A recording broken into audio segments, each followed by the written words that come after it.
جلد از جلد انصاف فراہم کیا جائے. لوگوں کے حقوق جو کہ آئین پاکستان نے گارنٹی کیے ہیں جس قدر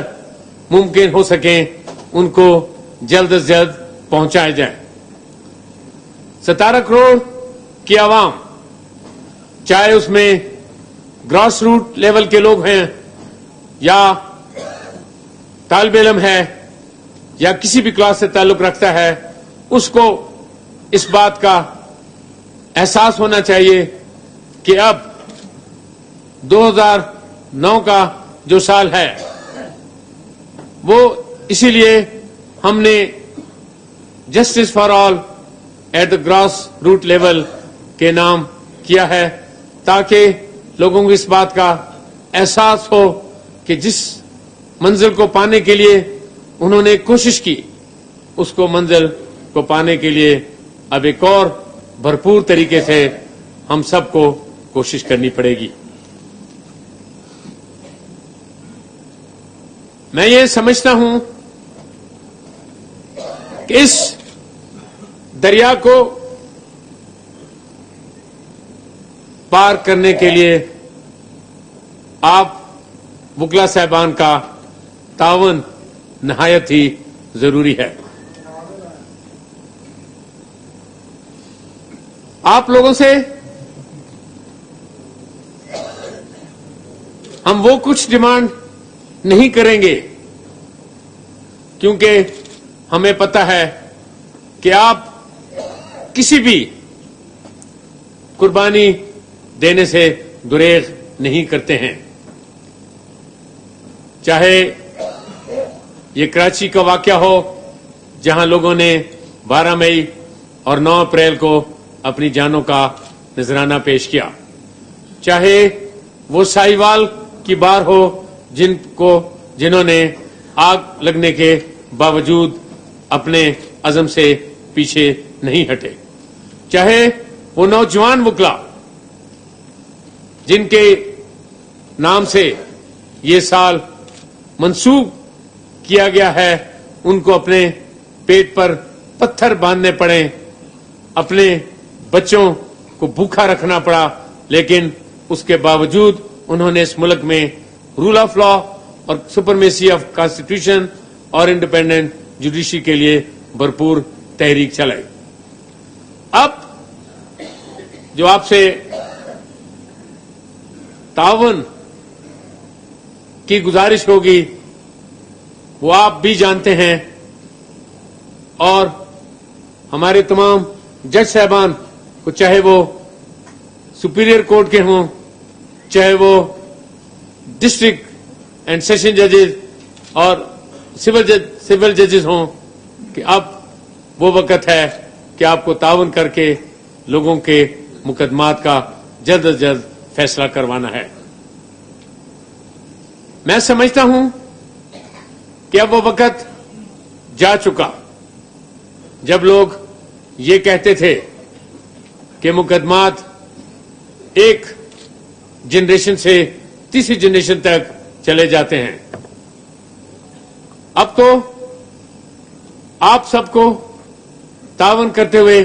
ایک ایسا لائے عمل تیار کرنا ہوگا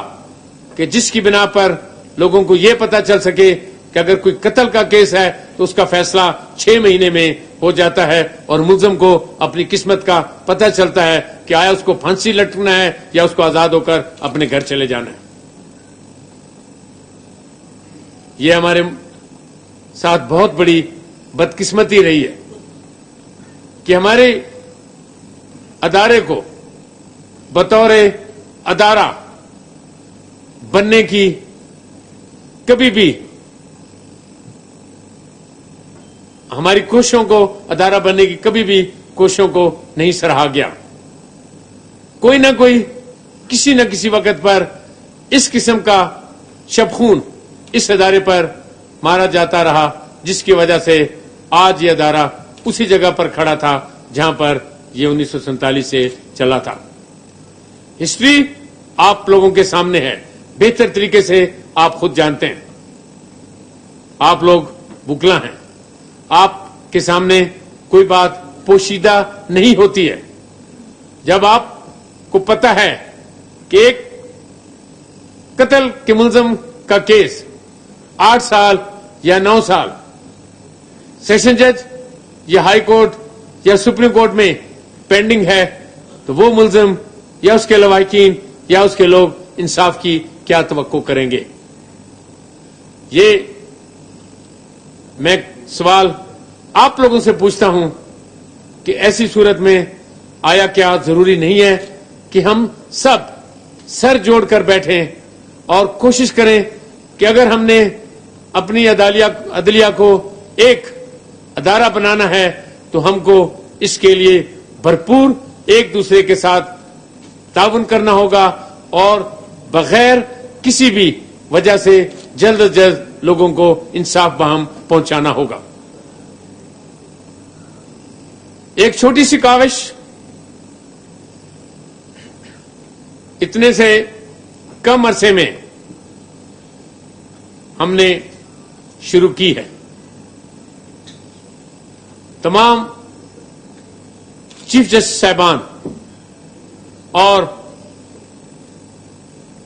تمام ڈسٹرکٹ اینڈ سیشن ججز، سول ججز، تمام بار کے ممبران کے تعاون سے ہماری ایک کوشش ہے کہ ہم ایک شارٹ ٹرم پالیسی جلد از جلد آپ لوگوں کو دے سکیں. لیکن ساتھ ہی ساتھ آپ سے یہ بھی استدعا کریں کہ آپ مہربانی کر کے اس پالیسی کی اونرشپ کو قبول کرتے ہوئے اس کو کامیاب بنائیں تاکہ ہم ایک وجہ طور پر کہہ سکیں اور فخر کر سکیں کہ اب عدلیہ ایک ادارے کے طور پر ابھر رہی ہے. یہ کوئی 2-4 لوگوں کا کسی جگہ نوکری کرنے کا سوال نہیں ہے، بلکہ یہ ایک ادارے کا لوگوں کو انصاف دینے کا سوال ہے. ہم نے national judicial policy making commission کے میٹنگ میں ڈرافٹ پالیسی جو بنائی تھی کوشش کر کے آپ تمام حضرات کو آپ کے صدور کے ذریعے پہنچائی ہے. اور مجھے بتایا گیا ہے ڈاکٹر فقیر حسین صاحب نے، جو کہ ہمارے رجسٹرار بھی ہیں اور سیکرٹری بھی ہیں، کہ میجارٹی بار ایسوسیشن میں اس نے بھرپور حصہ لیا ہے اور اپنے خیالات تحریری طور پر ہم کو بھجوائے ہیں. میں اس حد تک آپ کے تعاون کا نہایت ہی مشکور ہوں. لیکن یہاں پر بات ختم نہیں ہو جائے گی، کیونکہ اب اس پالیسی میں آپ خود ایک فریق بن چکے ہیں. یہ اب آپ کی بھی خواہش ہے